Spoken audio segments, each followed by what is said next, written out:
Welcome to the Premipod, the podcast dedicated to sharing the powerful, inspiring and often emotional stories of families and healthcare professionals navigating the world of premature birth. Whether you're a parent, a healthcare worker, or just someone looking to understand the journey, we're here to offer support and insight, one episode at a time. So tune in as we dive into real experiences and explore the strength of the neonatal community. We're your hosts, Kirsty, Dimity and Meg. Hello and welcome back to the Premipod. Today we have Casey with us. Hi. Hi. We are going to be deep diving into her journey and speaking about her little boy that was born at 28 weeks. Yeah, cool. Let's start from the very beginning, hey? So let's go, what was your fertility journey, pregnancy journey, all of that? So tell us all about that. Okay, cool. So me and Mick, well, before Mick, sorry, I knew for a long time that I had polycystic ovarian syndrome.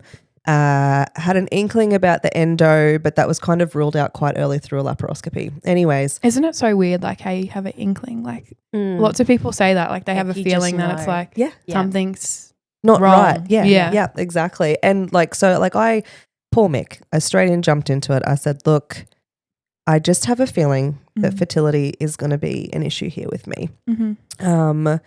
So And was that when like you first started dating and literally stuff? within like the first He's month. like, geez, we only started speaking yesterday. I was like, I'm 25, 26 years old, you know, biological clock is a ticking. Yeah.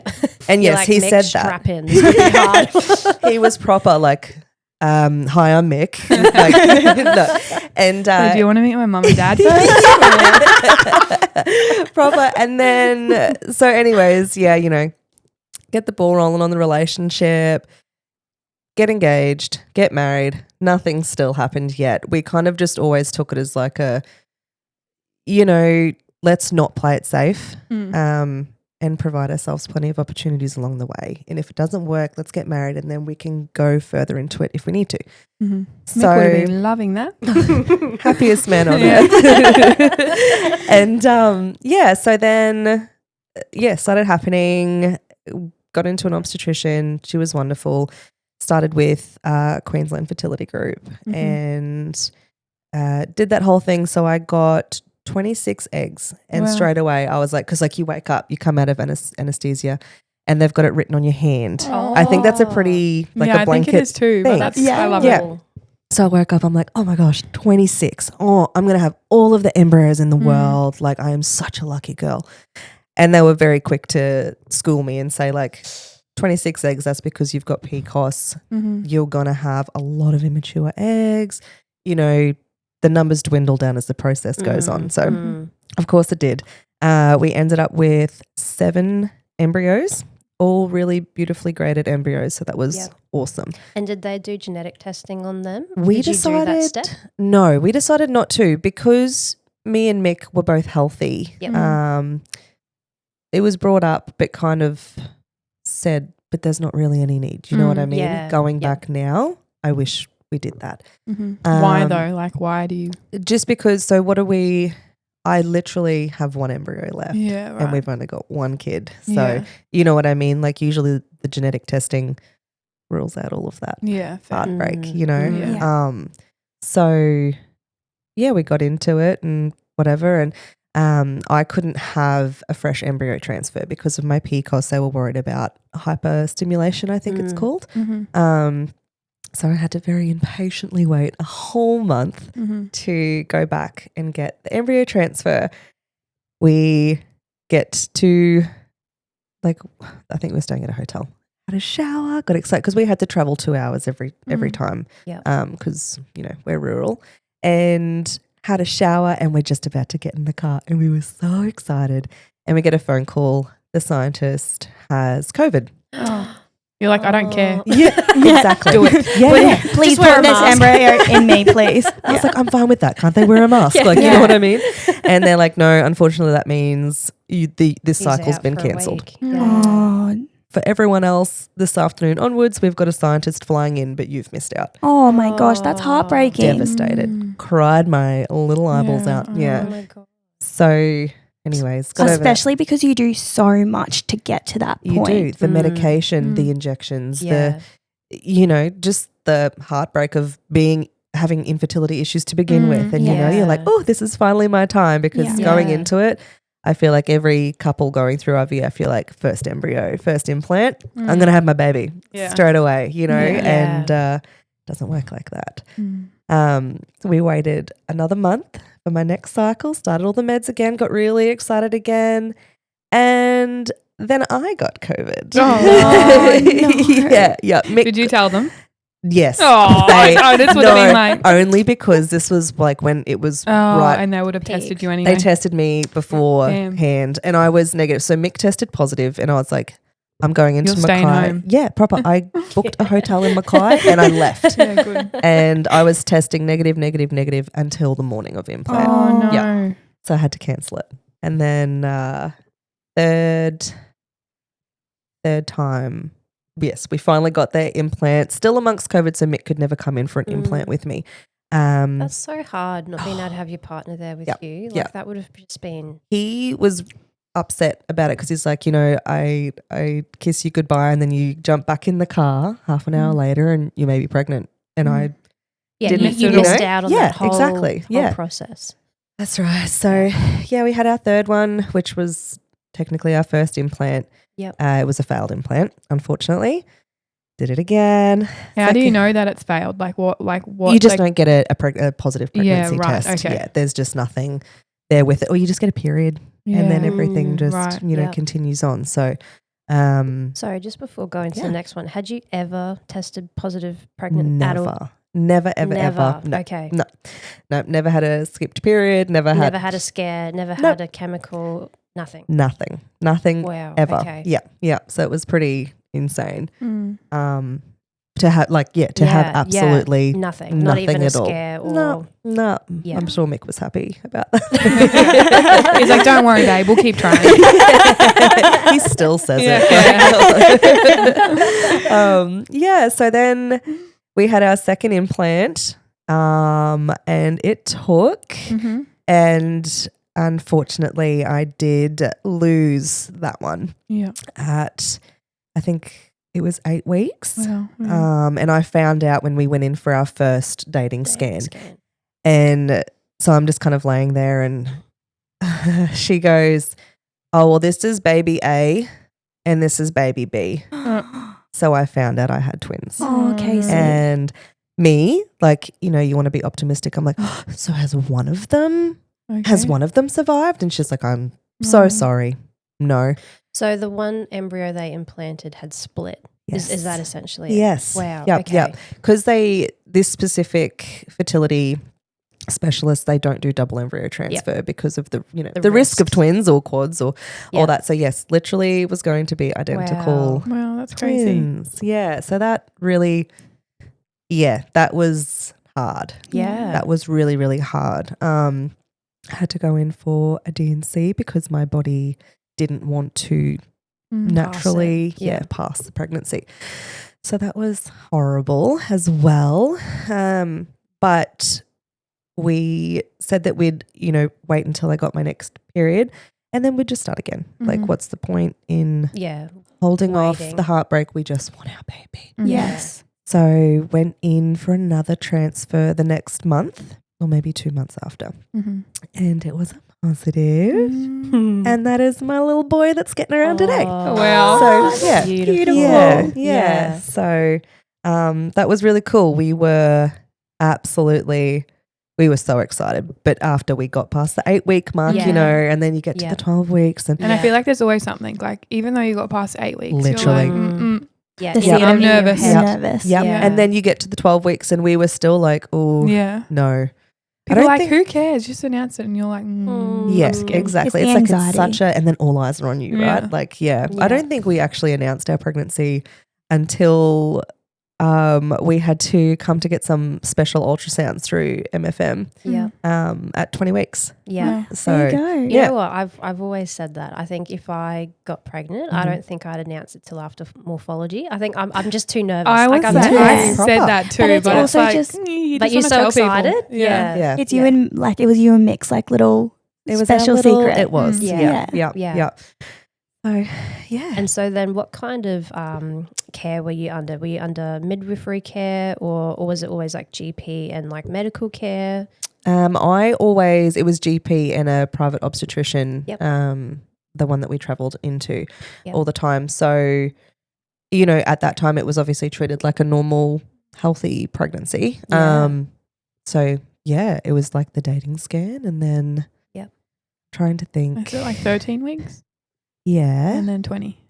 That's right. So we didn't get to the 20-week scan without having to travel to the MFM for much more frequent scans because his little heart wasn't really looking too crash hot. I think it was, no, you were right, sorry. The 20-week scan was where they discovered. Yeah, because that's when they look at the heart and everything. That's right. Yeah, you're right. Sorry. Yeah. Yeah, so after that, and, you know, we're like, oh, how's it all looking? And she just kind of was really quiet and she's like, oh, yeah, your specialist will be in touch. Oh, that is. Yeah, but we saw the heartbeat and everything, you know, so we were kind of like, okay, how bad could it really be? Yeah. Maybe he's just a little bit small, maybe this, that. They don't give anything off to like what's wrong or what they're looking at. And you're just like, but I feel maybe it's bad fine, for them. maybe it's not. Yeah, exactly. I feel bad for them though because legally I guess they're not allowed to. Yeah. And you're like, tell me what's going on. I What's wish going they on? would also just like cover it a bit better, you know, like just say nothing. Just say get nothing. a better poker face. Yeah, doll. better poker face. Stop being quiet. You know, like exactly. just you might be focusing, but you know, because then you're anxious until you get to see your doctor, and that could be like a week or two. Exactly. Yeah, that's right. So before that, everything was fine. Everything was no. Thank you for prompting. So I started having hypertension at about, I think it was about 16 weeks. Wow. So I remember I was starting to get these really bad headaches, like migraine level headaches, and I just thought it was maybe just a normal pregnancy thing. And I was resting and Mum's like, oh, look, just use your granddad's blood pressure monitor. I don't even know how I had that. Anyways, so I was Thanks, like, okay. Granddad. Yeah, cheers for that. And Mick was out playing golf and I took my blood pressure and I remember it was, I feel like maybe it was either 150, 160 over 96. And I was like, okay, cool. You're like, this machine's broken. Well, I didn't know blood pressures. I've never had health. But doesn't on the machine it like lights up? Nope. If it's wrong? No. This one didn't. No, not at all. So I was like, It was used to your granddad's blood blood pressure being real high. Exactly. And anyways, I was like, oh, well, cool. I'm just going to tell my mum because I tell my mum everything. And she's like, oh. Proper.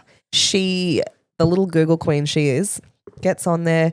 And she doesn't contact me because she knows I was resting. And she calls Mick while he's at golf. He's like, hey, I think you need to get Casey and I think you need to take her up to the hospital. And he's like, why? Why do I need to do that? You know, like what's the... I'm at golf. Yeah. She's like, this is a really high blood pressure for a pregnant woman. Go get her. Anyway, so I really can't quite remember bits and pieces through that. But I remember it was kind of like, you know, it's okay until your blood pressure gets to this and then just present to the hospital. You know where we are. It's a small hospital. The doctor's on call. There's no doctor there, nothing. So, and they even said to me, they're like, we're so sorry, Casey. Like, I don't know what more this obstetrician wants us to do apart from give you an ifidipine, check your blood pressure and send you home when it calms down kind of thing. So, yeah, I just kept going up to the hospital because my blood pressures kept rising and Mick ended up saying like you need to get a diary and you need to be taking your blood pressure multiple times a day. This is insane. And it wasn't ever going down. It was always only like the same or getting worse. Yeah, exactly. And I remember when was this? So this was obviously over the duration of like the 16, 17, 18, 19, whatever, 20 weeks. And I remember I had the appointment following the morphology scan. I think it was, sorry, I'm a little bit hazy on the dates. And that was with your private obstetrician? Yes. Yep. And some time had passed because I remember, we did travel back and forth for these heart scan appointments with Micah, which we can circle back to. And because I didn't have protein in my urine, it was downplayed. It was like, well, there's literally nothing that we can. Did they give you aspirin, or had they started you on anything? I think I was on nifedipine. Yep. And I think I was put on aspirin. Yep. I think at that stage I can't remember if it was a little bit further along, but anyways, yeah. So with that then, I think I got to 21 weeks because I remember we did my ultrasound with the MFM, announced our pregnancy. Yep. And then a week or two later, I was on the chopper. Oh. I was on my way to a hospital that was better equipped to be able to handle the high-risk pregnancy that had become. So was it because of the high blood pressure or because of the need for heart monitoring? I ended up getting protein Oh, in my urine. So very early onset pre-eclampsia. Yes, that's right. Yeah. Yep. So as soon as like my obstetrician had that, she was like, right, I'm not even letting you go home to get closed. You go straight across to the hospital. Yep. And we're going to put you on a plane and send you off. So I'm there patiently waiting. And then I was like laying there and I'm like, I can see black. I can see Casey, wow. black spots, right? And I was like, I'm really not feeling well. Yeah. And I'm so naive. I was just like, cool, maybe I'm tired.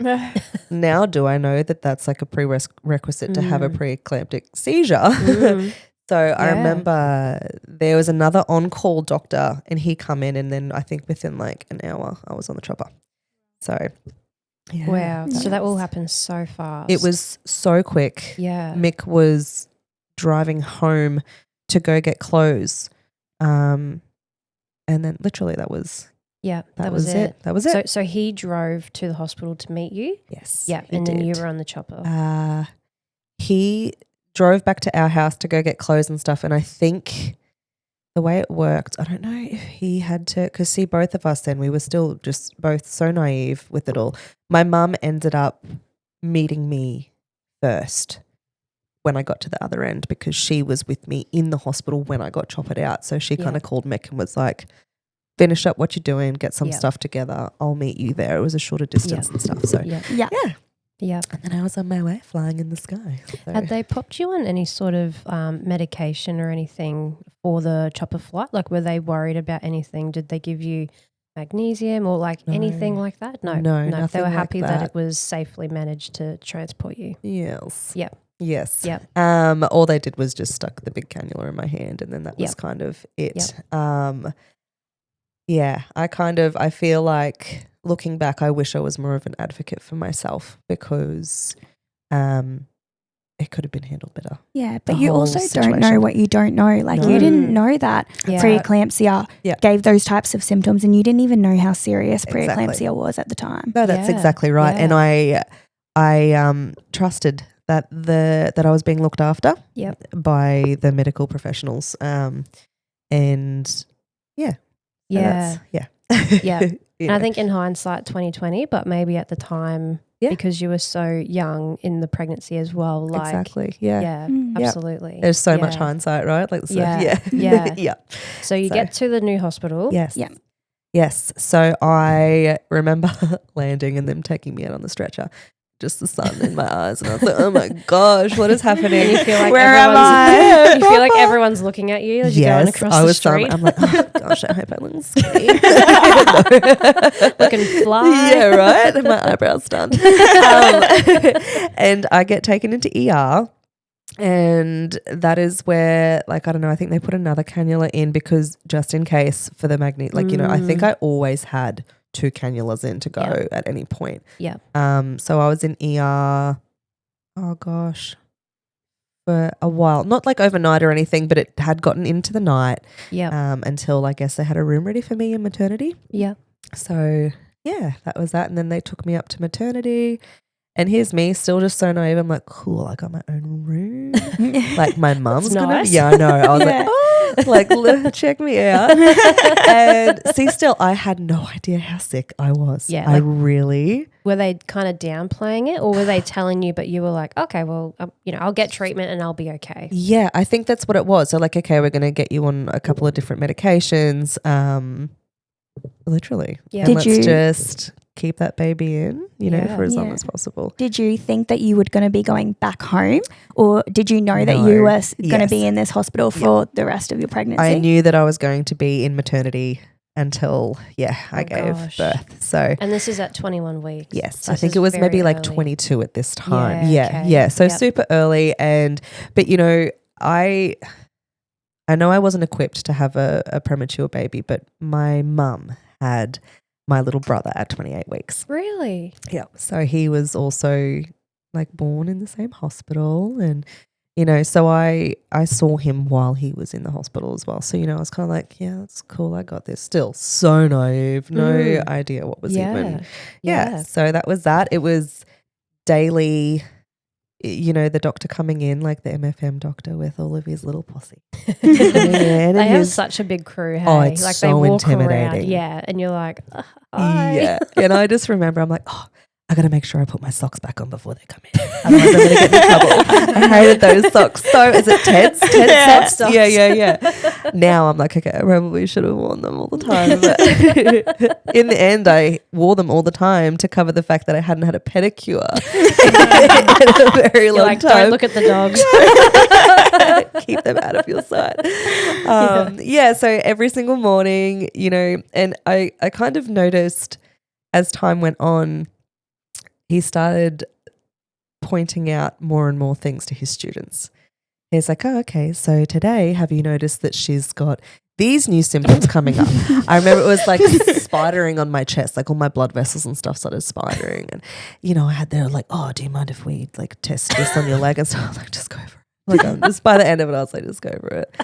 And so that was just my norm then. Yeah. I was getting blood tests at least once to twice a day. Yeah. And they were doing heartbeat checks on baby as well? No. Not every day? Not every day, no. Yeah. I was never hooked up to that thing. I can't even remember the word. CTG. Yes, the CTG, yes. But I think I had weekly appointments, so I'll just toddle down.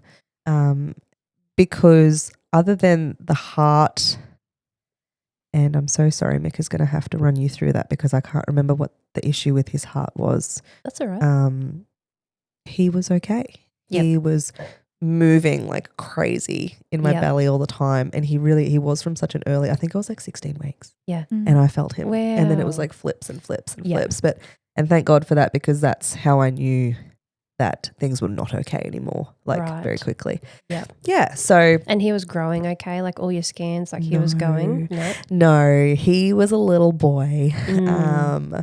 But I guess, look, I kind of feel like maybe they were trying to downplay it to me a little bit. They wanted to keep the stresses low, the blood pressures down, all that kind of stuff. And also, I'm really good with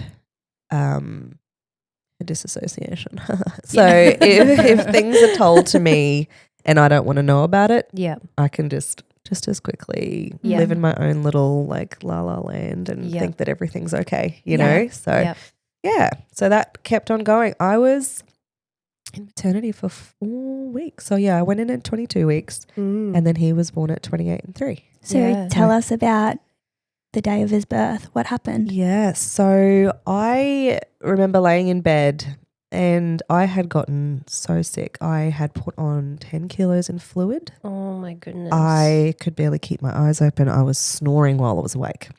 Could barely breathe anymore. You know, all that kind of stuff. And I was like, oh, okay. And then, you know, how I said I was always reassured that he moved so much. So that stopped. And I remember mentioning it to one of the midwives, and they acted so quickly on it. I had doctors in there straight away hooking me up to the CTG, all that kind of stuff. And, you know, what is it? You have to press a button every time you feel them move. Yeah. And I just remember getting so distressed because I was like, oh my God, he's not moving. So like even when they connected you up, he didn't move even then? He was moving, and I don't know if maybe it was normal movement for a normal, I don't know, but he moved so much. So it was way less for me, but maybe it wasn't like a stressful level, you know, I don't know. But I remember them saying, you know, I feel like it's okay for now.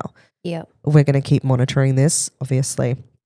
And then me and Mick kind of decided to be a little bit more of an advocate for ourselves. Excellent. Good. And, you know, we had a couple of beautiful midwives that had been there the whole time and knew, and they're like, you know, just push a little bit more. And then I had within an hour, so Mick left because he goes to one of the doctors, is my baby going to be born in the next 24 hours? And he was told no. So he went home because he had to go back to work. And literally, so it's a 5-hour drive. Oh my God. He pulled up in the driveway. I remember seeing him on the camera, UFI camera. And I was like, oh, they come in and they're like, okay, 6:30 tomorrow morning, you're getting prepped for your cesarean. Wow. So that's how you found out. They just walked in and said, yeah. There was you're being prepped. There was no washing this out. Yeah. So clearly they've had a discussion. They've thought about it more and they're like, actually, no, let's just do it. That's right. Yeah. So they're like, no, we can't. We're doing it. Yeah. So we've got him past 28 weeks. That's where we always were kind of aiming for, you know. Yeah. And it's amazing you got that far, to be honest. I know. Like with all those symptoms, so like grateful. 6 weeks of extra time is amazing. I think by that end point too, it was really a balancing act of who was going to go first. Was it going to be me or was it going to be Micah? You know, like, so I remember calling Mick. Oh, he was wild. He's just, you know, saying all of his beautiful, colourful words, followed by, okay, I'll get in the car and I'll come straight there. I'm going to get a Red Bull. I bet it was the quickest drive of his life. Gosh, yeah, proper. And this poor guy, bless his cotton socks. But we were so grateful because he got in quite late. I was petrified, absolutely petrified. And I asked the midwives, Mick had built quite a beautiful little relationship with them. He brought them in coffees in the morning, you know, always, you know, whatever. So I said, look, he's getting in really late. It was going to be like 10 p.m. or something like that. I said, can he please stay here the night? And so super grateful he got to stay the night with me. That's so lovely. Yeah, and my mum got there.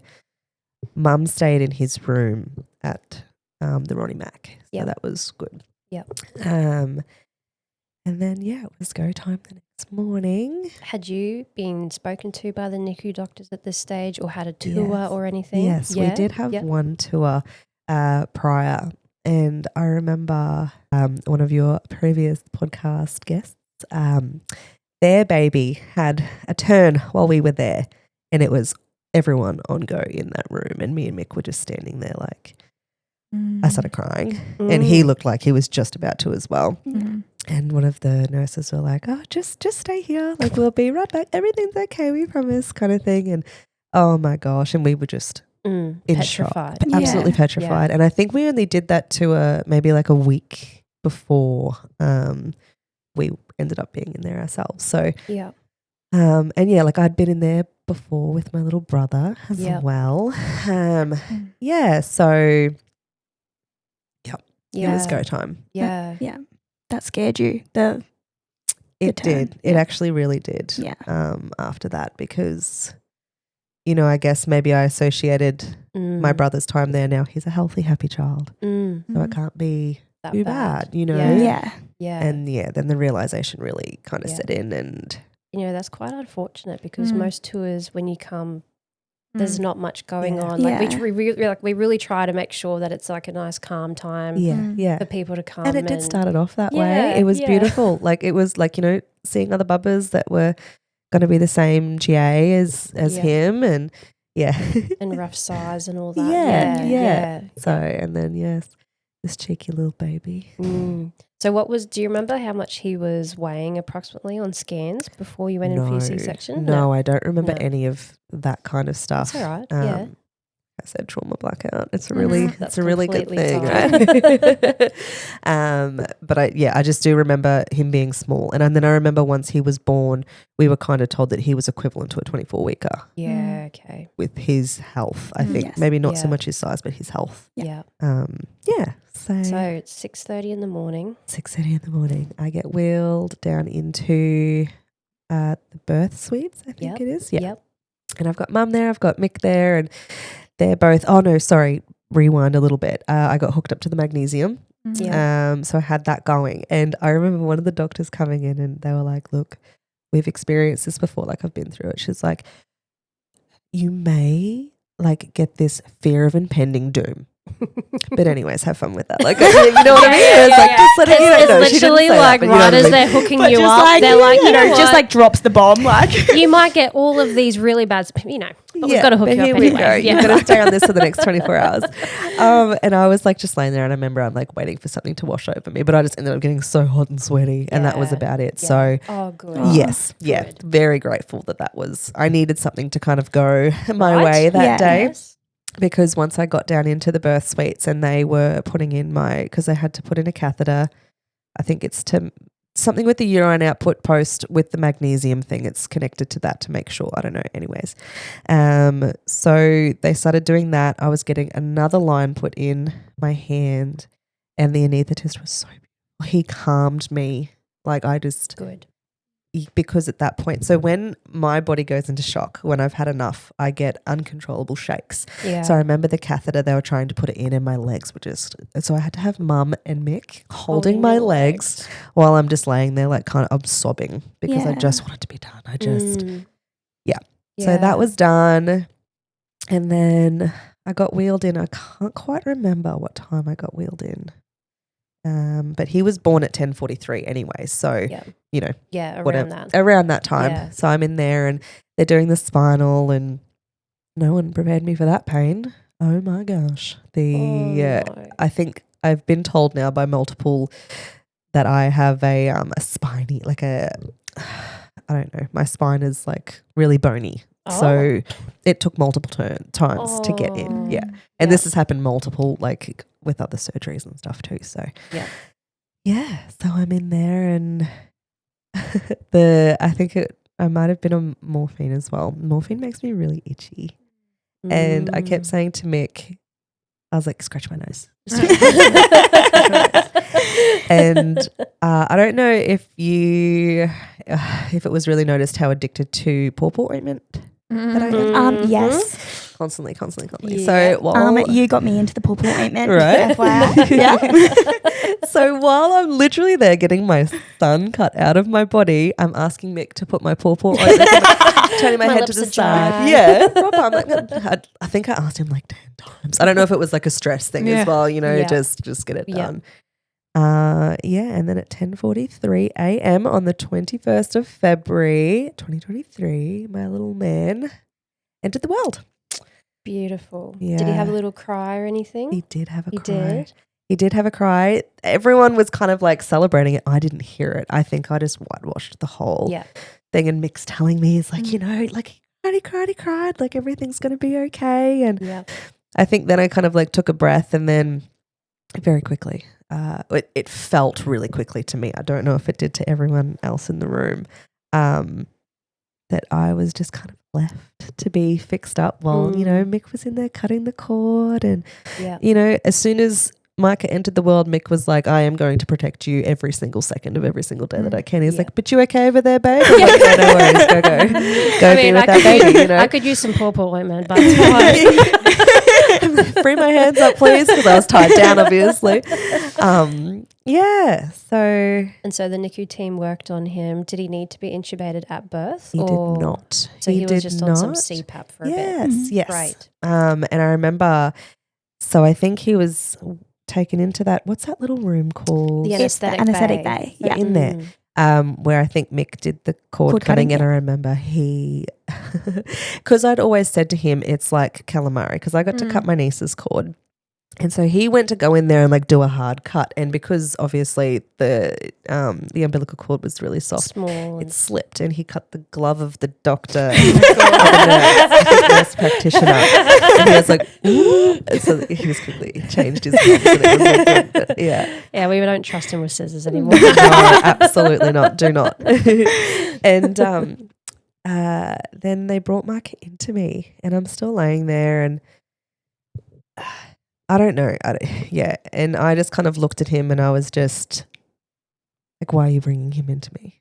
Yeah, go save my baby. Like, and I don't know if that was like, like a instant like postnatal depression kind of response, or if it was a mum's kicked in, like don't waste time, like skip the niceties here. We know he's not healthy. Like go, like get, it was like a protective thing. I think you became a mum in that moment when he came out, and you're like, I want everything done for my baby. Don't worry about me. Go do what you want to. Yeah, exactly. And I'm gonna I'll let Mick tell the little story about my mum meeting Micah for the first time. So prompt him on that one when he comes in for it. All right. It's sweet. I love hearing about it. So Micah was whisked away. And did Mick go with him? Mick went with him. I told him I think he wouldn't have been content any other way, and I wouldn't have been comfortable any other way either. So I went into like the recovery room. I remember eating ice blocks. That was my favorite thing. That was so good. And then I was taken into my own room. I don't know if it was in birthing suites or if it was like in emergency, probably birth suites. Were you in there because you needed more magnesium? Yeah, so I had to stay on that for the 24. Yep. So I remember laying in there by myself and kind of waiting. I was one-on-one. So one nurse at all times, like she had to get swapped out if she had to go to the toilet, anything. So I'm laying there, and once again, me not knowing the severity of the situations, even after everything that has just happened, I just want to see my baby. Just want to see my baby. And I wasn't allowed to. I was devastated. I was practically begging, just begging to go and see my baby. Mick had come back at this point. My mum had come into the room. Mick kind of just come in to check that I was okay, and then he was off again, you know. He had to go be super dad. And they just would not let me see my baby. I understand now why that couldn't happen straight away. But in that moment, they were keeping me from the only person that I wanted to see, you know. Yeah. And I can't remember the time, but I'm pretty sure nighttime. I'm not too sure. And finally, I'd pushed this nurse so hard and she was so angry at me. She was so grumpy. And she's like, fine. 10 minutes. Literally, that is all I got. That is all I got, because she's like, well, your checks are in like, I think it was half an hour. So by the time I organise a wardy to take you up there, you have to be back by this time. I'm like, I'll take it. So I remember being pushed in my bed up into NICU and squishing me into tiny little room number 2 was where he was, in that dark little room. And the bed managed to fit like perfectly right beside his humidity crib. And Mick was he was so excited to show me like this little human that he made. He's like, look what I've been doing over here. Yeah. I think by then, like, he'd been taken through like cares, maybe his first cares. And I had joined for the second cares, I think it was. And so I'm kind of laying there just still completely in shock, just looking at this tiny little thing. And I don't remember the emotions. I don't remember any of that stuff, to be honest. And then just as quick, okay, you got to go now, bye. And that was an emotion, anger. I was so wild. I was so angry. Yeah. I had to do it. Yeah. I had to go. Yeah. And then that was it. I was whisked away for the rest of the night. That would have been really heartbreaking. It was horrible. It was, look, I understand. They've got their job. They've got to protect me too. Like, what good am I not being here to look after my kid, you know? Yeah. So and you having an incident or, something happened to you in a NICU really isn't the best place for it to happen. No, because that's for babies. That's not for big people. We don't know how to look after you. We don't have the equipment. Yeah, exactly. But still very heartbreaking to have to leave him. It really was. That time there was no angel eye or anything, so there's no way for you to have even watched him. You know how we've got cameras now? I know. The day that come in, I was like, cams. Every parent is so lucky. Yeah. You know what I mean?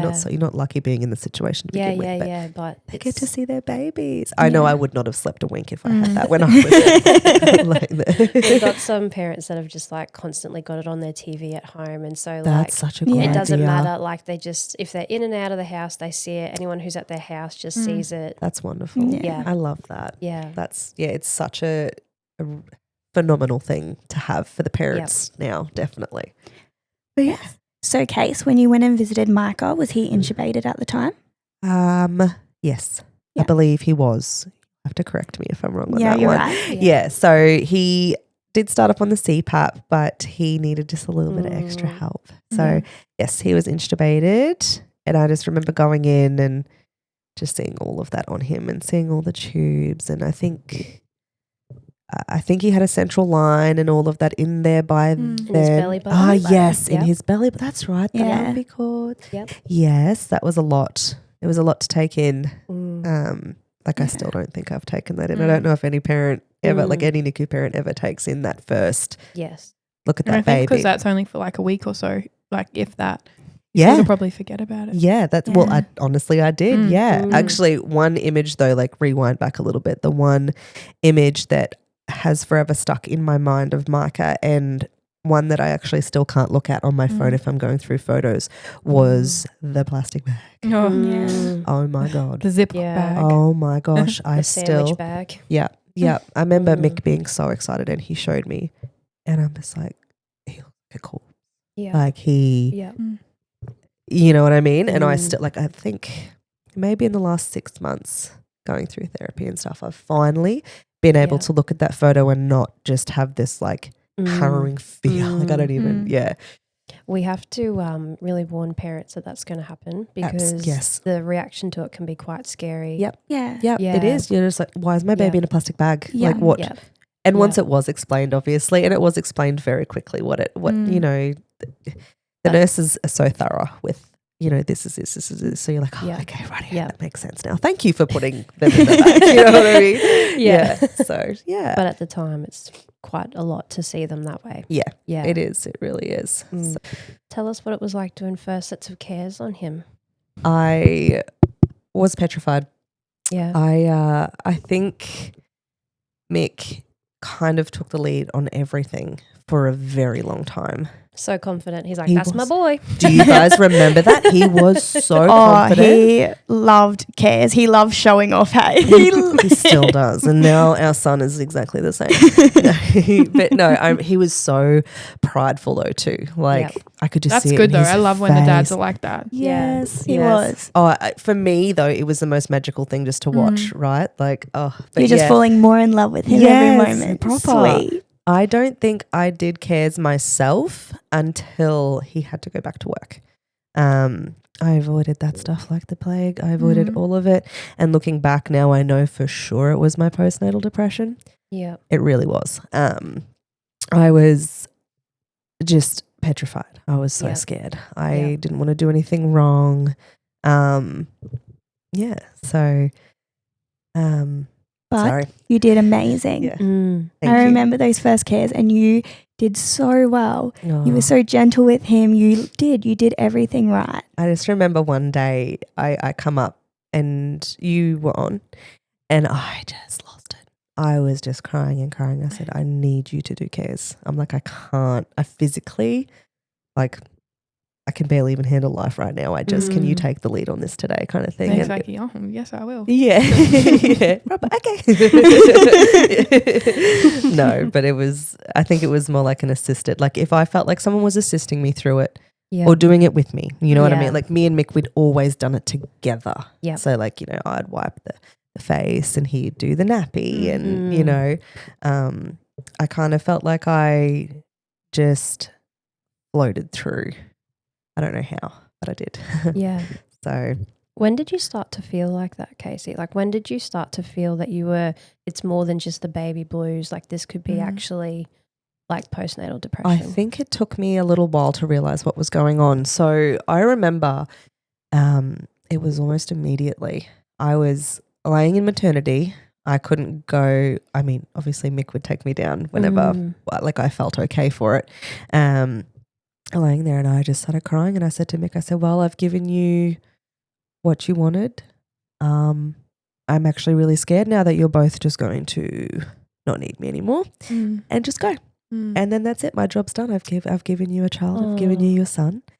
And we were both kind of like, oh, he was beautiful. He was so reassuring. And he was just like, that's insane. Yeah, he's like, you're so bloody stupid. He's like, you were the most phenomenal, beautiful woman. You just gave me a child. Like, I don't think I could possibly love you anymore. Like, you know, and we kind of thought, you know, maybe it was baby blues. Maybe it was like that insane hormonal dump. And maybe it was a little bit more extreme because everything that had happened. Everything going on. Yeah. It didn't stop. So I'm a pretty good masker until I am not, until my world just explodes and whatever. So, you know, I kind of, you know, I come up, I do the cares, I'm hi, have the chit chats, like, you know, I might look good, like, you know, happy, I mean. And and then I remember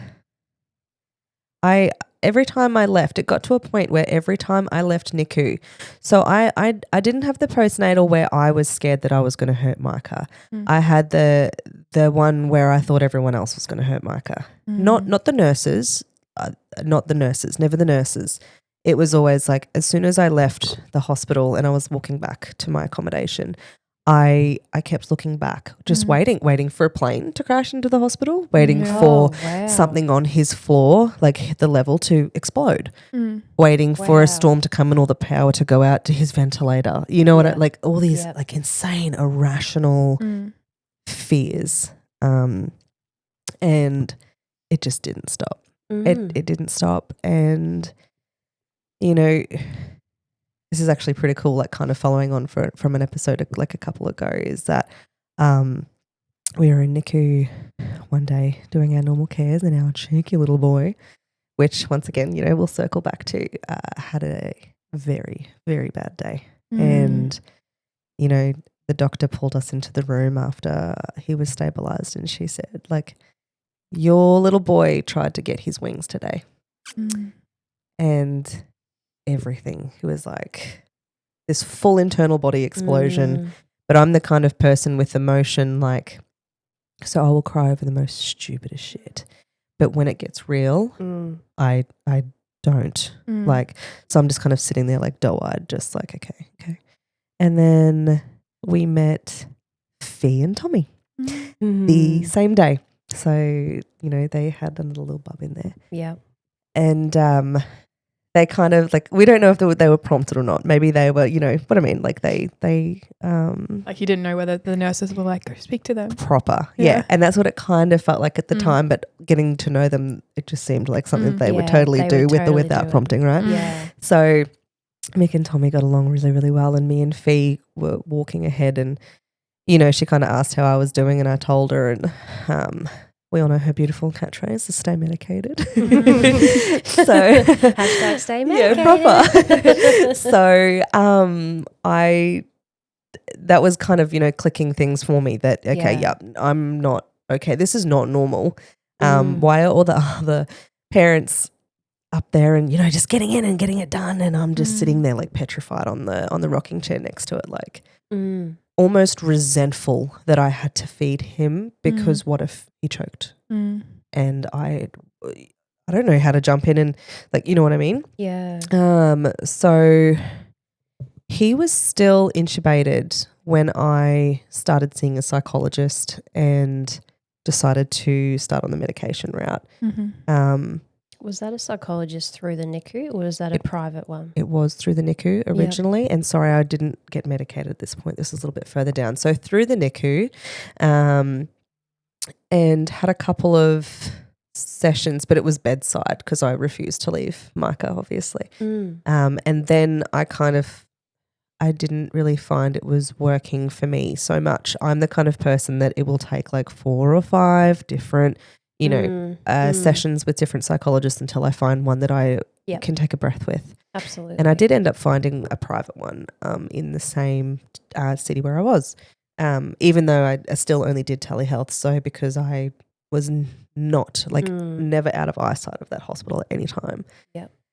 And that kind of helped a little bit, but it was still really hard. It's kind of like, you know, with any situation, unless you've been through it yourself, you can't understand. And this psychologist were doing their best to try to give me a toolkit to get through this thing, but it just wouldn't.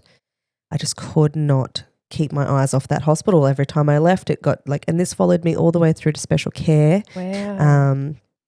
It got worse actually when it went to special care. I think because Micah was in NICU for such a long time, I really bonded with the nurses and I trusted, like I watched them look after my baby every single and day. save your baby. Save my baby's life more than once. Yeah, like yeah, he was very naughty. he very was, cheeky. Was it feisty or fiery? I was trying to think of fiery. Yeah. What did he actually do when he did these episodes? So he was splinting against his ventilator. And so with his heart thing, I know that he was on like Panadol and stuff. And then you guys will have to correct me if I'm wrong. He was on steroids for something. Yeah. Was it his lungs? Yes. So the Panadol would have been to try and close his duct. That's right. Because he had a very big PDA. Yes, that's right. Ductus arteriosus. Yes. And then the steroids were for his lungs. That's right. So he started on steroids. Yep. And this little boy, roid rage does not apply to just fully grown men in a gym. Whoa, this little guy. He was like grabbing his feeding tube and is it the Nilstat that you put in? No, what's the one that you put in their mouth on the cotton? Nilstat. Yeah, Nilstat. So he would grab his little, all that from the start and, he was splinting and then I think what happened was that he splinted at the same time. It was during cares. And I don't know if it was on a rotation or if he grabbed a hold of his breathing tube and he pulled it and splinted. I think he pushed. Oh my gosh. So it couldn't go back down. Yeah. It could not go back down. And I remember the nurse like trying to, is it like you force breaths? Yeah. This was, and then we're like, okay, this is not working. Obviously, the tube's come out. Not great. Yeah. And I remember that button being hit. And I just glazed over. Yeah. And I'm disassociated straight away. Immediately, straight away. And Mick's dad and stepmom were there. That was their first time ever meeting. Oh my God. So they were there watching their son do cares on their like grandson. And,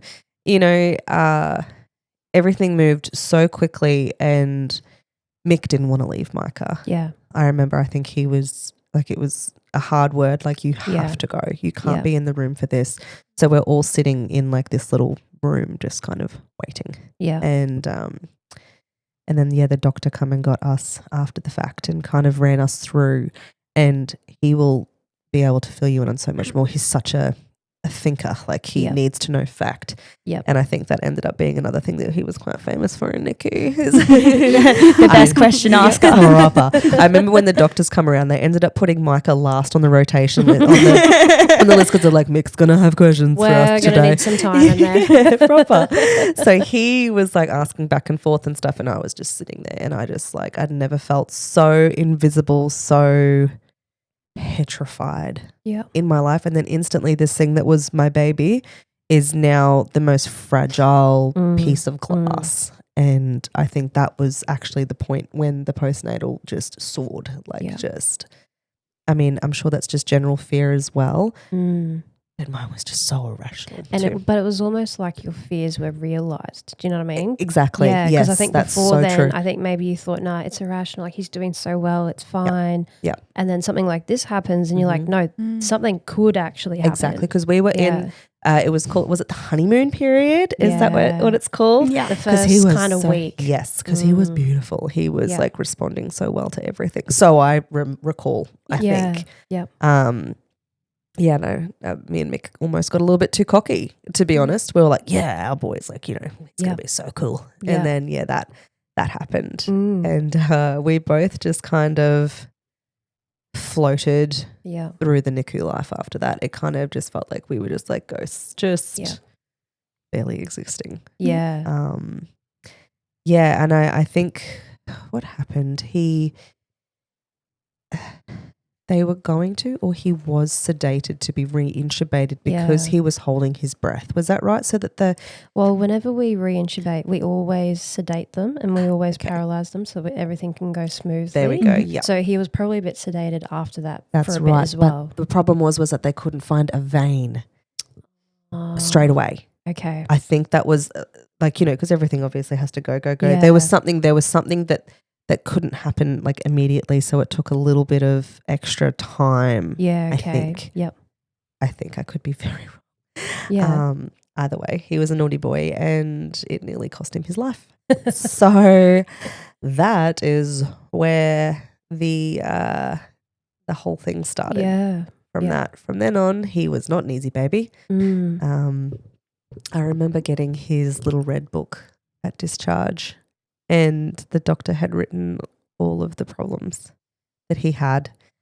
And yeah, like from that alone, I think, so he had the hernias what are they called? The hernias that he had? The inguinal hernias. That's right. Yeah. So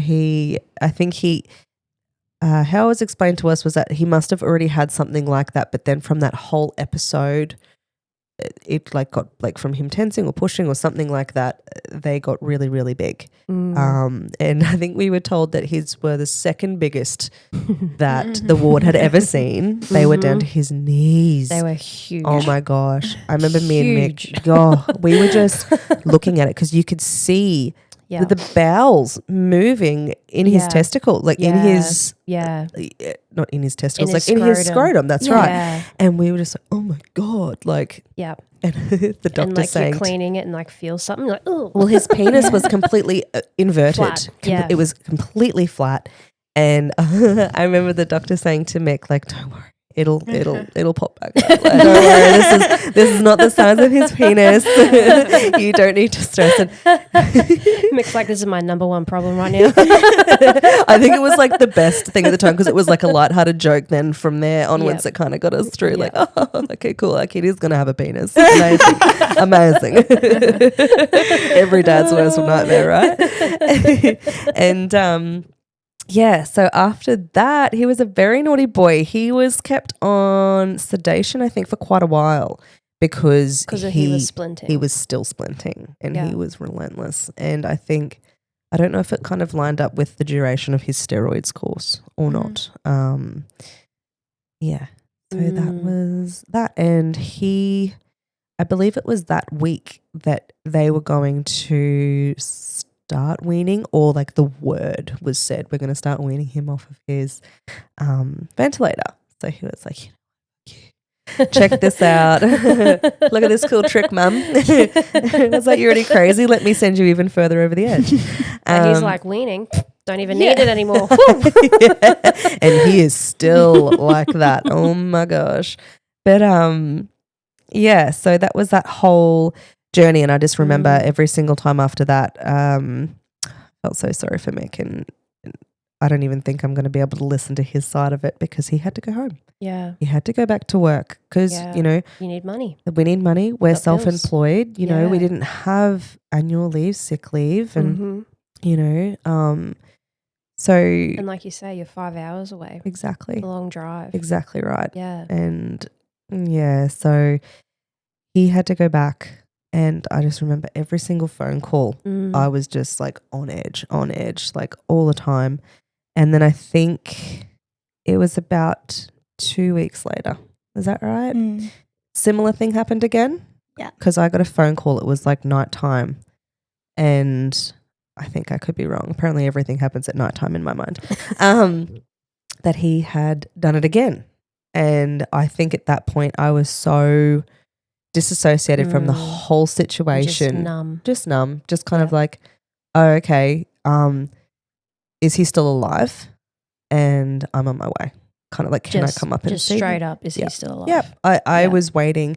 I think that both of us were waiting for that call that our son was going to no longer be with us because he really mucked himself up by doing that to himself. I just, you don't want to be too graphic. There was just visually it was a lot. And he did do vocal cord damage, and he did, I believe he cut. There was a cut or something on the way up.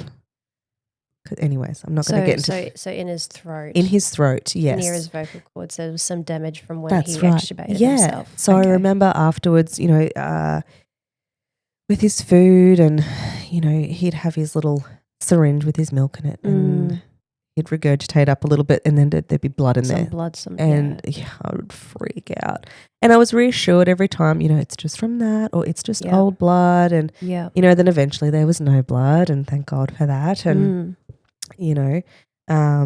I can't quite remember how long he was vented for. But I believe it was a little bit longer than a normal. Yeah, it was quite a few weeks from memory. Yes. Yeah.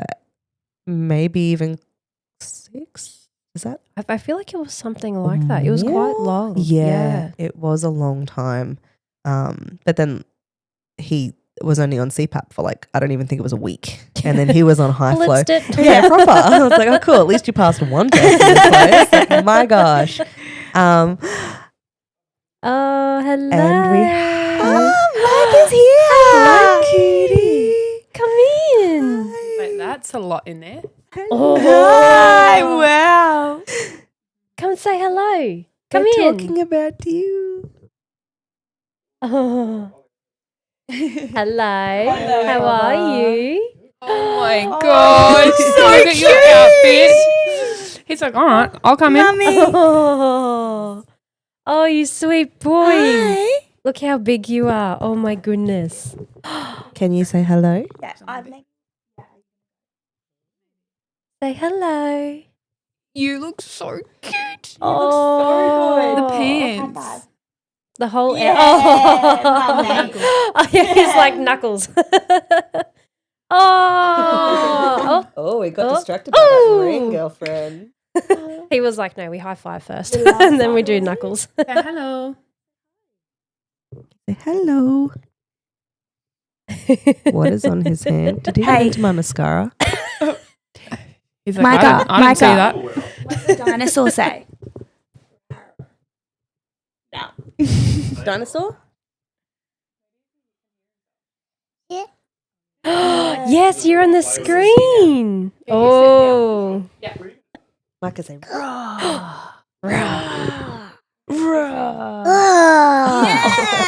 so good. So good. That's right. So it was at least 6 weeks. Yeah. And then he was on CPAP, you said, for a week. Yeah, I feel like it. Blitzed through it. Yeah. And onto the high lucky flow. because he hated it. He was such an angry little boy. Oh, he would have been so used to not having anything on his head. For such a long time. Yeah. Yeah. And then went on to high flow, and that was the best time for me because that was nuzzle time. Oh. We could finally start my little breastfeeding journey. That's so good. Because I tell you what, expressing every 3 hours, and I was an undersupplier, I would maybe get 30 mil, 30 mil, 40 mil, maybe. Yeah. At any, express, and that was from both sides. Yeah. Did you ever need supplementation with donor milk or anything? No. No. So just all yours. Yeah. So I think because he was so small and because I remember he was taken off food 1 or 2 times while he was unwell. Yeah. So I think that kind of gave me time to stock back up again, Yeah. And I ended up going on that medication. Domperidone? Yes, that's the one to get my supply up. It didn't work, unfortunately for me. So we started the nuzzling, and it was so funny because I just remember the first time he actually latched really well, and then he decided to turn into the shade of blue because I had a letdown. And he's like, whoa, that was a lot. What is this? Just drowning in my breast milk. And I was also giggling because the size of his head versus the size of my boob was insane. Ridiculous. Insane. I was like, why is my husband staring at me so much?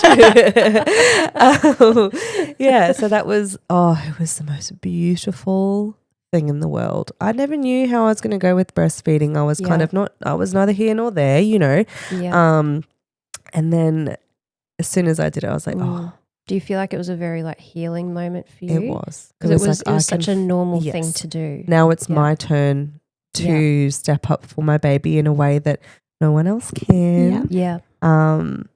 And I always loved it. He would just fall asleep and his little mouth would just be smushed on my nipple. And it was divine. Yeah. And I never wanted to like put him back in his cot. I never, all that kind of stuff. So that was really cool. I can't remember how long he was on high flow for because I can't remember much. That's okay. And then he was just on the subnasal. Yep. That's right. Yep. And just kept getting better and better. It was really nice to have those wins because there were still a lot of times that there were setbacks too. He ended up, what was it? Sepsis, I think, was one of them. Yeah. He had CMV. Yeah. Look, and I'm sure that there were, he had those hernias, and me and Mick were constantly, I felt like we were constantly in fights with nurses and doctors that didn't deserve the anger that we directed at them because he was in pain. You can tell he was in so much discomfort. Like imagine laying there and you had these hernias so big that your legs were spread so far apart, wearing bigger nappies that, didn't fit and, all that kind of stuff. I don't even know if babies feel those feelings, right? But surely, as an adult, you could think about that. Yeah, and even if you think about just anyone who has a hernia, it hurts. Yeah. And all the trapped wind. He had the trapped wind in there and all that kind of stuff. That felt like a bit of an ongoing battle for me and Mick, I think, because the fact of it was that while he was on breathing support, there was no way he could go under surgery. He needed to be able to breathe on his own, which just took such a long time for him. In his own time, hey? Yeah.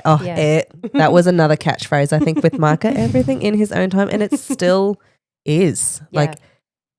He will not do something well past, the developed, the age. And then he's like with walking. He never ever stood up, took a step, stumbled. Never. He got up and the first time he walked 10 steps. What? To Mick. Always the overachiever. And he never fell. That's crazy. Yeah, we swear he practiced in private.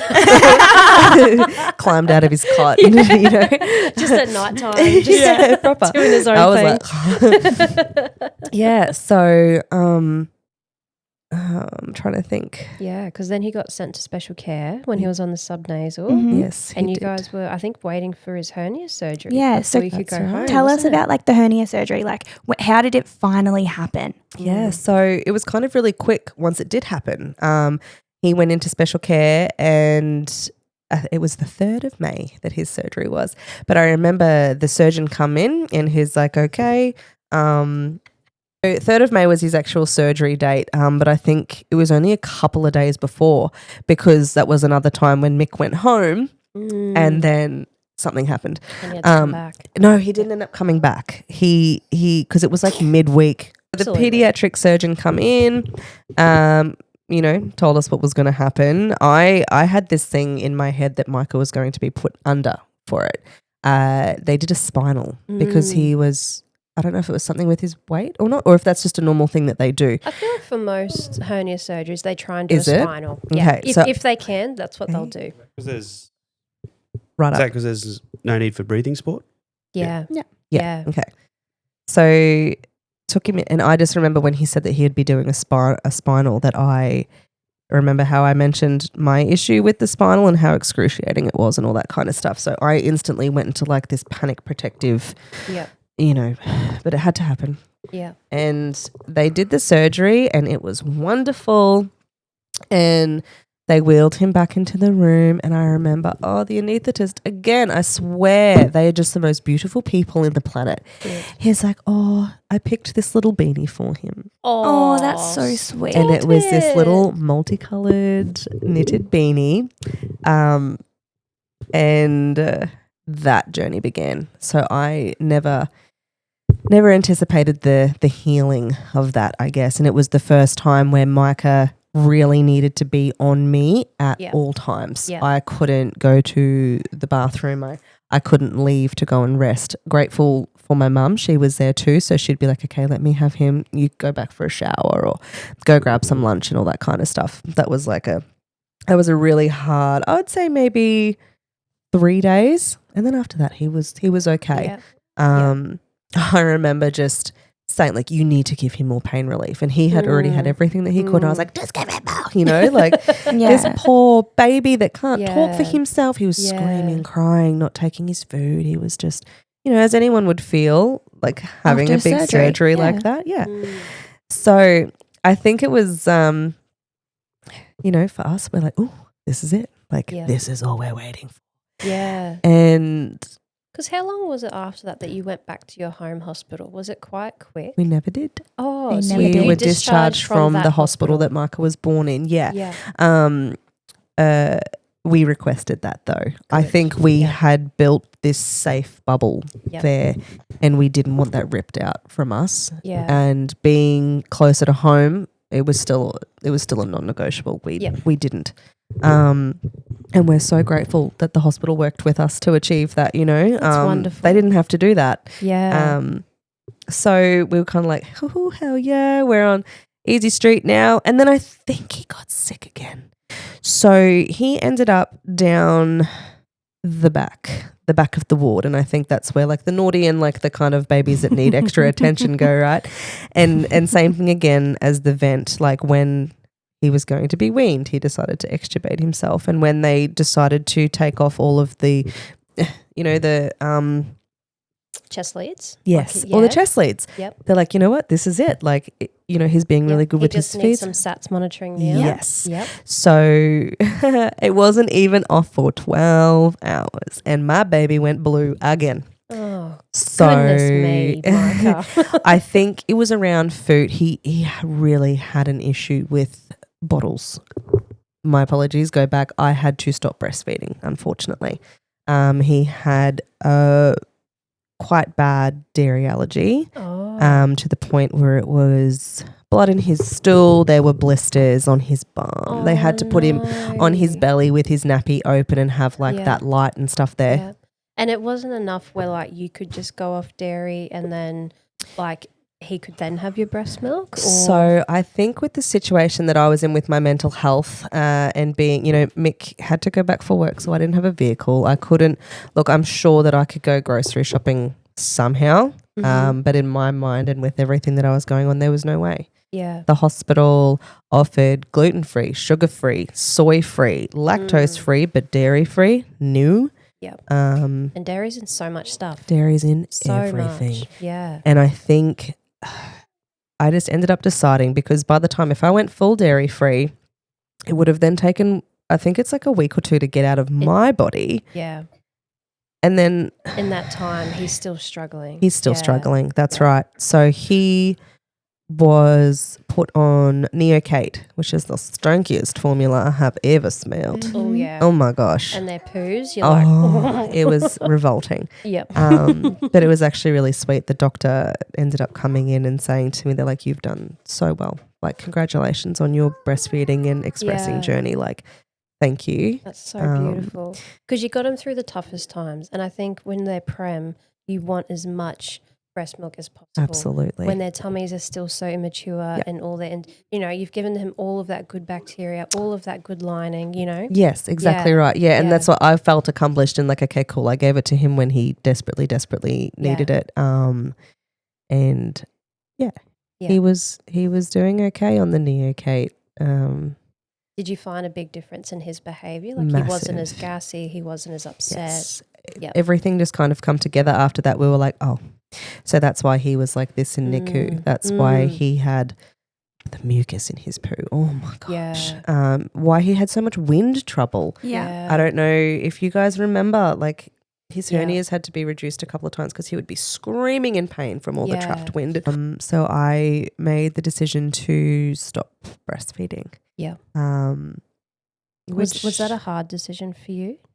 I didn't think it was at the start. And then it really was. Yeah. It was a really hard, I kind of, I put in so much hard work and everything. And in the end, it just had to be, well, my baby's really being affected by this. So get over yourself pretty well. Like, this isn't about you and your journey, even though breastfeeding journey is a massive one on its own. I'm definitely not taking away from that.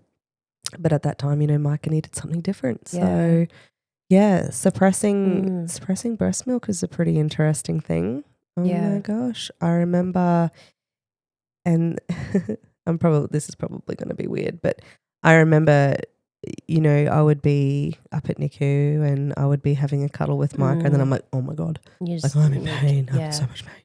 So then I would have to run to the bathroom and lean over the sink. Yeah, and just try and get some out. Hand express. Yeah. And obviously cleaned everything up afterwards. I'm not an animal. You know, but I that kind of stuff. And then I would wake up and, you know, I had like the nursing pads and everything on, but that didn't matter. I would wake up, I'd be saturated. Saturated in breast milk is such a sticky substance. Very sweet smelling too. Yes, it is. And it just sticks to everything. I remember because it's like got an oily base almost to it. So stained my clothes and all of that. Anyways, we got there in the end. I remember just wearing like really tight bras and stuff like that. And then I'd just, you know, cut my pumping sessions back until I just didn't need. It didn't take long because like I said, I was already not an over, like you know, I didn't produce much milk. So then they popped him on Neocate and he took straight through it. He really did. He took straight to it. He did have reflux because it is such a thin formula, really thin formula. So he never really did it for me, but I think because when I fed him, I held him up for a cuddle for a long time. Whereas when the nurses did the feeds overnight and stuff like that, they would put him back down and he would projectile vomit over the side of his cot, kind of thing. And he was on all of the angles, you know, like how it goes and whatever. But you know. It's already a thing with newborns. The sphincter in the, you know, isn't developed properly yet. And he's just took a long time. Look, definitely not as bad as some. I really shouldn't complain because it wasn't that bad. Listen to Fiona's episode if you want to know what excessively bad vomiting is all about. That is exactly what I am referring to. Oh my God. Some of the videos she sent me, I was like, are you kidding? I know. I don't even know how that much liquid can come out of a human. Anyone. So by then, you know, things were kind of just stagnant. Every day we were waiting for an update. Are we going home? Are we going home? What's going on? So what was the delay? What took you so long? I don't know if we kind of just got lost in the day-to-day, if that makes sense. I don't know if it was just okay, we're going to wait and see if maybe Micah's going to have another episode, but he didn't. And Mick got to a point, he's like, right, family meeting.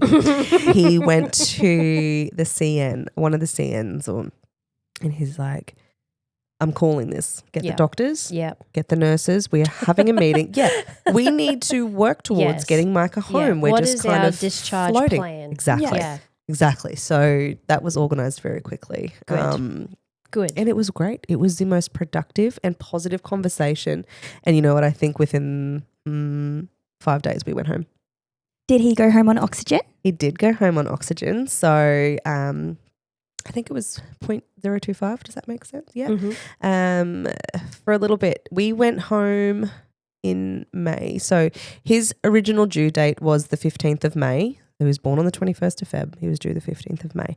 And we got discharged, I think it was maybe a week, maybe even 2 weeks after his due date. And I remember, oh my God, we were so scared. We did the overnight stay thing and we failed miserably. We had the nurse calling. And we're like, yeah, what's up? She's like, it's Kaz. Where are you? So we were like, okay, we're coming. Actually. And thanks for asking. So like I went down. I'm like, you're right, babe. You sleep. I got this one. He's like, okay. And I'm sitting there, and Micah decided to be a little rat, and he didn't want his bottle, and he was crying, and he just wanted to be on mummy. But because I was so tired, you know, me and Mick still say we are so great. Like we never had to experience the the proper newborn trenches because we had beautiful babysitters do the night shift for us. You know what I mean? Like, and we were so exhausted, so we did sleep through. You know, so this was a whole new chapter for us. Yeah, and the nurse was amazing. She was like, just go back to sleep. So she was like, you are no help here. So, and look, we know you can do this, so we don't need to watch you do it. Go back to bed. And then I remember the next morning, me and Mick rock up, and we've got his pram. Like we've like had this thing ready. So exciting. Car seat's good to go. We just need to keep him for a little bit longer. That's right. Sorry, they decided to do a blood transfusion the night before discharge. So like his hemoglobin levels are a little bit low. Let's just give him a good little chance. So just a little treat. Just a little, little sweet treat. Yeah. So, oh gosh, he'd had like 3 or 4 of them through his whole stay. That's another thing as well. Mick can do that part. And yeah, so he had to stay a little bit longer, and then then there's the rounds. You have to wait for the doctor's rounds, and then. It just felt like torture. I'm sure it was literally only an hour, but we still like, felt like the longest day ever. Yeah, proper. And Mick was so excited. I was petrified. And we walked Micah back over, just getting out of the hospital. And then that's okay, end of that chapter, not mentally, physically. And then you enter the new chapter and you're like, oh my God, what do I do? What do we do? And we were like, we wheeled Micah over in the pram back to Ronald McDonald House, showing him off to everyone because we were just so proud. And we hadn't really packed up the room or anything. So Mick was like doing mad packing and loading up the cart. There was so much stuff that had just been accumulated over time. 3 months worth. Oh, yes, exactly. Yeah, that's right. And plus my whole month before that as well. So, we were away. I was away from home for 4 months. That was insane. It's such a long time. Crazy. Away from friends, family. My cat, she struggled. She really did. I have no doubt. Oh my God. Like, where's my mum gone? Yeah, proper. And so car was all packed up. We were ready to go and had all of Micah's oxygen because, the beautiful nurses, we said we didn't want to get sent home to our home hospital. So they had oxygen organised, everything organised. We could just walk out and everything was done. Everything was done. That's so good. They had all of his, his eye checkups and stuff because he did have is it retinopathy of prematurity? Yeah. So he had to go and keep, those. Getting his eye checked. Yeah. So they were booked. The oxygen was sorted. Child health follow-up, all sorted. Everything done. Yep. All the referrals done. It was phenomenal. And we just our discharge nurses are amazing. Heaven sent. Casey loves the discharge nurse in special care. Yes, she. Oh my gosh, she was like she felt like home, if that made sense. Yeah. Very warm, and me and Mick always really appreciated. She always went above and beyond for us. She wants to come on the podcast. Yep. So we'll be talking to her soon. Yes. Cannot wait for that. I think it's going to be a great resource for parents to know exactly what that process looks like. Yeah, that's right. Because that's right. It was all organised, all the videos that you had to watch beforehand, everything. She is. She's amazing. Oh, she is. She's so beautiful. Honestly, we were so grateful for the whole journey with the amount of beautiful nurses and doctors and, literally keeping our son alive every single day. And so fast forward back to putting Micah in his car seat. And he would have looked so little in it. Like, is this legal? Is this legal? So I remember saying to Mick, I was like, okay, babe, you drive. I'm going to sit right here. And I sat next to him. And when I say I had my hand on his chest the entire drive, I meant it. We just checking he was breathing. And then as well as that, it was the most bittersweet drive home, I think. It was a huge chapter, and I think, we trauma bonded to everyone. So for us, it was, I can't even explain the feeling, But I remember I made up this little book, and I really wish I bought it, that we gave to the nurses and doctors to, write a little something to Micah, in there. So I remember Mick was driving. I was sitting in the middle, hand on Micah, other hand flipping through these messages. And I'm reading them to Mick, and he and I were just crying so hard. It was almost like the best thing when we finally come to the last page. And we're like, okay, cool. Like, let's just catch a breath, wipe our nose, get our shit together. Yeah, so that was that. And we stopped in at his dad's place on the way home because they were kind of like halfway, stopped in there for the night. Was that a surprise, or did you tell them that you were No, coming? we told them, okay. but the excitement. Yep. Like it was actually, we were so grateful for it because we'd never had, that was another night. That was now our first night where a nurse isn't going to go back to sleep. Yeah. No one cares once you go. It's like, well, you chose to be parents. And Micah was just, I remember one of the nurses saying to us, like, because we're like, oh, he's so unsettled. And they're like, well, you have to remember, he's been in regulated temperature. He has had like this level light, these noises. A car passing by is a new sound to him. Heat, that was a new sound, like a new sound. New feeling, like all these new everything. And he was just so overstimulated.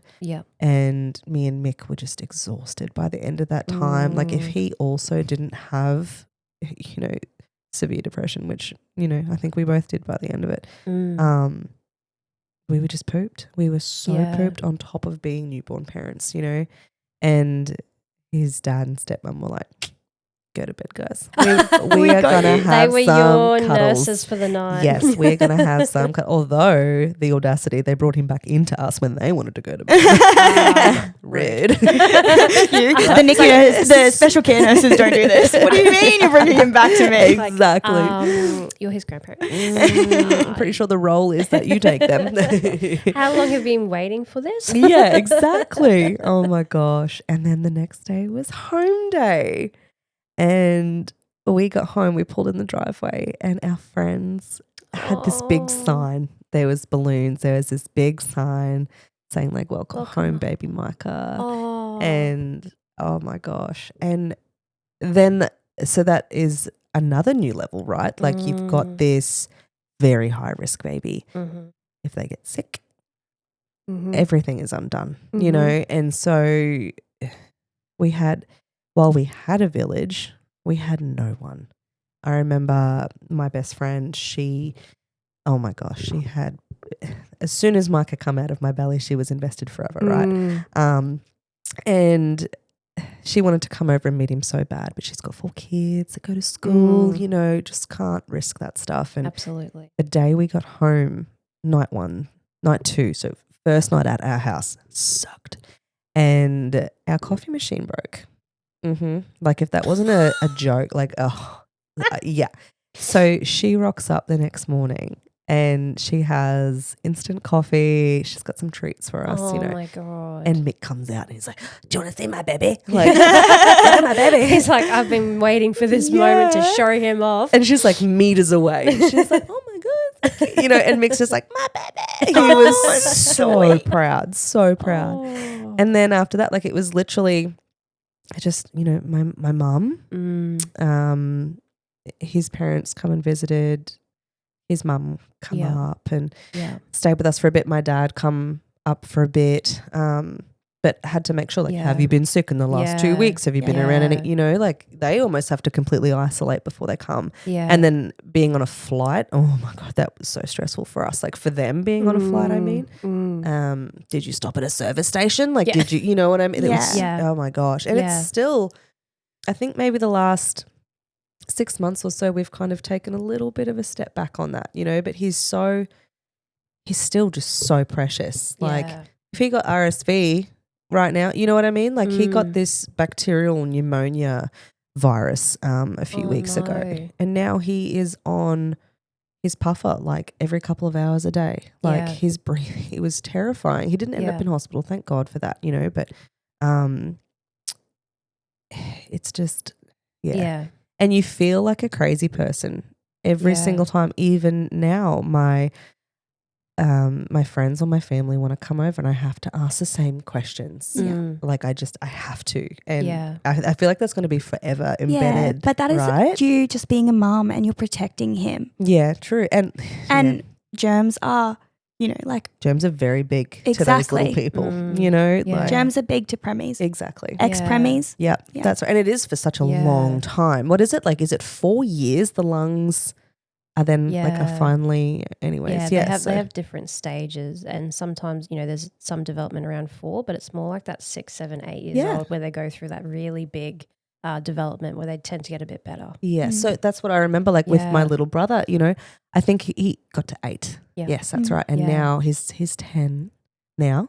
And yes, he can handle sickness so much better. But before that, he was sick for weeks and weeks and weeks, which is a general cold, you know, like stuff and like that. long-term antibiotics, and he had to have like runny noses and coughs for weeks. Yes, as you have just seen, Micah has literally had a cough for, I would say, at least 3 months. He has been on prednisone, antibiotics, like you said, it just doesn't stop. Yeah. And you know, people are kind of like, you feel like an idiot because people are like, well, you need to build up his immunity. And we're like, well, we don't have that choice, guys. Exactly. Like, I understand, and we would love that. We would love nothing more than, you know, instead we build it up by letting him, you know, wrestle the dogs, play in the dirt, you know, just not being around sick people. Exactly right. So just protecting him. Yeah. But also people don't realize how isolating that is, because you've got him home now, you're excited to show him off, you're back in your hometown, you think, great, I'm going to have all this support. Yep. But then it really is isolating because you don't want him to get sick. You don't want to get sick so then pass something on to him. So it's like another layer of being home and then not having anyone around. It really is. Like, we couldn't go to Coles, like we couldn't go to the shops. You know, we used to love going out for brekkie. We couldn't do any of that. And our friends, like I was saying, my best friend, like she so desperately wanted to meet Micah, but we had to wait, wait until school holidays, and then the kids weren't allowed to leave the house for a week, you know? And it's just insane. It kind of ends up being a whole year of your life. It really is. Yep. Yeah. It honestly, and it still is. You know, we get out and about now, all that kind of stuff, but I'm still petrified every single day of the wrong germ getting in my kid's mouth, you know, like, Yeah, absolutely. So we were discharged in May and he was on oxygen until September. He passed that test with flying colours. Oh, good on It him. was great. Normally you do like a repeat test. I think it's like a month or something later. He didn't have to do that at all. Good. He's like, no, take like him off straight away. He was that good. They were just like, he was on like 96 to 98 all night. I remember I stayed up binging TV shows. I was not having my baby off oxygen and not watching him, you know? He stayed at that all night, not even a single dip. And I was just like, oh yeah, we got this.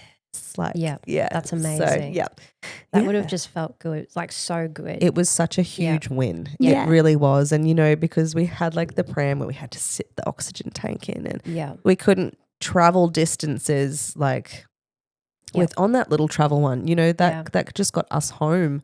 And, you know, it was just a lot. We had a lot of people that we had to let down, unfortunately, that year. We couldn't travel far distance. We missed out on a lot of celebrations. We missed out on weddings, birthdays, proper engagement parties, you know, there was so much stuff. And, you know, it like you said, it's just isolating. So having that oxygen come off was just wonderful. It was just like, oh, yeah. And he was so happy too. He hated the oxygen so much, no matter how many pretty kind of tapes. Like, he's like, I don't give a shit. Mum, get this shit off my face.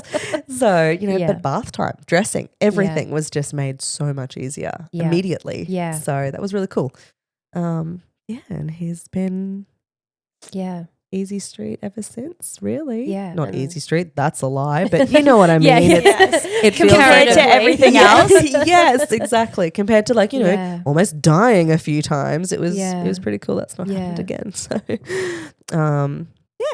So what does your future like for future kids? Yeah, so immediately I was like, Mick, no, we are never doing this again. But, you know, we still had 4 embryos left.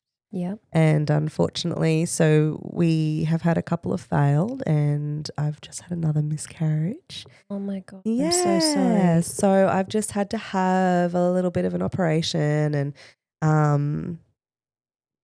have a couple of things put in place for our last embryo.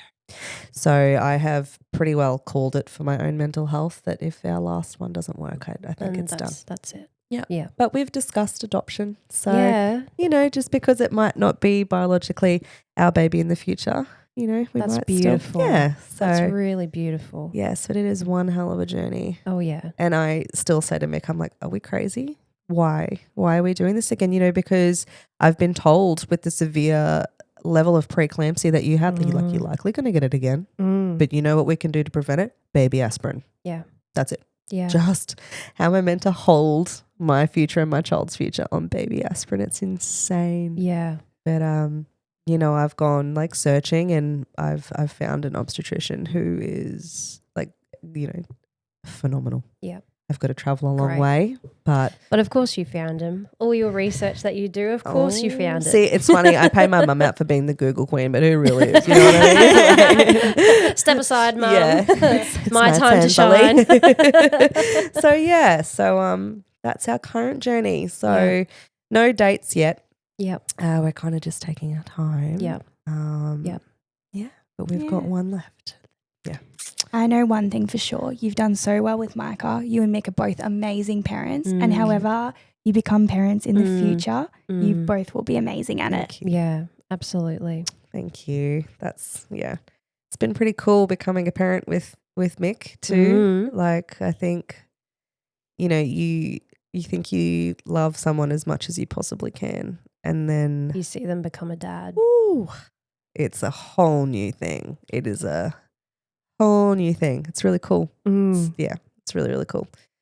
Oh, I love that. I'm going to cry. So thank you so much for coming on, Thank Casey. you for having me. We have loved having you here. And it's so beautiful to see your whole family here. And little Micah and just how beautiful he is now. We had to come back again. Yeah. So, absolutely. You know, trauma bonded for life, girls. No, it's so much more than that. But no, thank you for having me. Letting us watch him grow as well. Yeah, We've loved being able to be a part of your journey and hear your story. I love having you guys in his life, you know, and he's so lucky. He is so many aunties. He's got like this whole massive family in another city just rooting for him all the time, you know, like it's so cool. And I love sending updates and coming back every now and then. And it's so cool. We love seeing you guys. Yeah. And we love you guys. You know, it's amazing. You guys not only helped our son, but he helped us in a lot of ways. I think you all need your psychology degrees as well, to be honest. So we love you guys. Saw us in our worst, you know. So